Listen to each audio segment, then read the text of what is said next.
ভয়াবহ মোটরবাইক দুর্ঘটনা। দুটি মোটরবাইকের মুখোমুখি সংঘর্ষে ঘটনাস্থলে মৃত স্বামী, গুরুতর আহত অবস্থায় হাসপাতালে চিকিৎসাধীন স্ত্রী। বিনা হেলমেটে গাড়ি চালানোর ফলশ্রুতিতে প্রাণ গেল ঘটনাস্থলে এক ব্যক্তির। আপনারা দেখছেন সেই সময়কার বিশেষ মুহূর্তের ধারণকৃত ভিডিও চিত্র আজকের স্বপ্নগর পত্রিকার অনলাইনে। এখন শুনুন বিস্তারিত। গতকাল রাত্রে আনুমানিক 9টা নাগাদ শ্বশুরবাড়ি থেকে বাড়ি আসার পথে বিথারি কাঠগোলা সংলগ্ন এলাকায় উল্টো দিক থেকে আসা এক মোটরবাইকের সাথে মুখোমুখি সংঘর্ষে ঘটনাস্থলে মৃত্যু হয় বাইক চালক স্বামী জিক্রিয়া সানার, বয়স 40 বছর। গুরুতর আহত অবস্থায় চিকিৎসাধীন স্ত্রী লিপিকা সানার। স্থানীয় সূত্রে জানা যায়, রাত্রি 9টা নাগাদ মোটর বাইকে করে স্ত্রীকে সাথে নিয়ে শ্বশুরবাড়ি স্বরূপদাও গ্রাম থেকে বাড়িতে ফিরছিল ওই দম্পতি। বিথারি কাঠগোলা সংলগ্ন এলাকায় আসার সময় উল্টো দিক থেকে দ্রুতগতিতে ছুটে আসা একটি বাইকের সাথে সামনাসামনি সংঘর্ষ হয়। মোটরবাইক থেকে পড়ে যায় স্বামী স্ত্রী দুজনই। মাথায় হেলমেট না থাকায় গুরুতরভাবে আঘাত পায় এবং ঘটনাস্থলে মৃত্যু হয় স্বামী জিক্রিয়া সানার। খবর পেয়ে ঘটনাস্থলে পৌঁছায় স্বরূপনগর থানার পুলিশ। উদ্ধার করে ওই দম্পতিকে নিয়ে যায় সারাপুল গ্রামীণ হাসপাতালে। সেখানে কর্তব্যরত চিকিৎসক মোটরবাইক চালক জিক্রিয়া সানাকে মৃত বলে ঘোষণা করে। অন্যদিকে পুলিশ মৃতদেহ উদ্ধার করে সারাপুল গ্রামীণ হাসপাতালে রাখে। আজ বেলা 12টা নাগাদ ওই মৃতদেহ ময়না তদন্তের স্বার্থে বসিরহাট জেলা হাসপাতালে পুলিশ মর্গে পাঠানো হবে বলে পুলিশ সূত্রে জানা যায়। প্রাথমিক চিকিৎসার পর স্ত্রী লিপিকা সানাকে তার অবস্থা আশঙ্কাজনক হওয়ায় বসিরহাট বদরতলা হাসপাতালে রেফার করে কর্তব্যরত চিকিৎসক।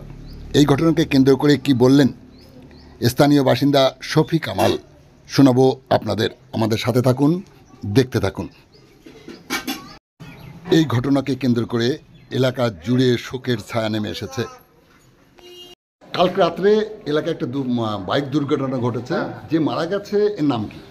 ওর নাম হচ্ছে গোলাম জিক্রিয়া সানা, ভালো না, সবাই টুটুল হিসেবে। ও বাড়ি কোথায়? বাড়ি নির্মাণ।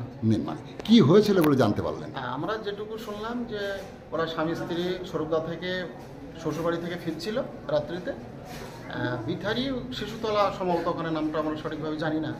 ওই প্লেসে ওরা আসছিল এবং এই সাইড দিয়ে ডাকমালার দিক থেকে একটা মোটরসাইকেল যাচ্ছিল, গিয়ে ওরা মুখোমুখি ওখানে মানে অ্যাক্সিডেন্টটা হয় এবং ওখানে স্পটে পড়ে যায়।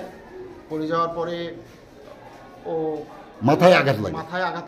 হেলমেট পরা ছিল না? হেলমেট পরা ছিল না অবশ্যই।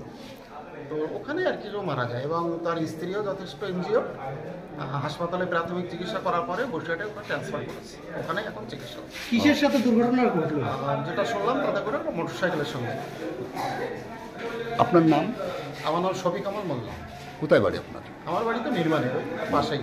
পাশাপাশি বাড়ি? হ্যাঁ, পাশে। আপনার প্রতিবেশী? প্রতিবেশী।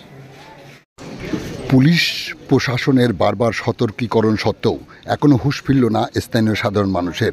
প্রশাসন সূত্রে বারবার সচেতনতার বার্তা দিয়ে চলেছে।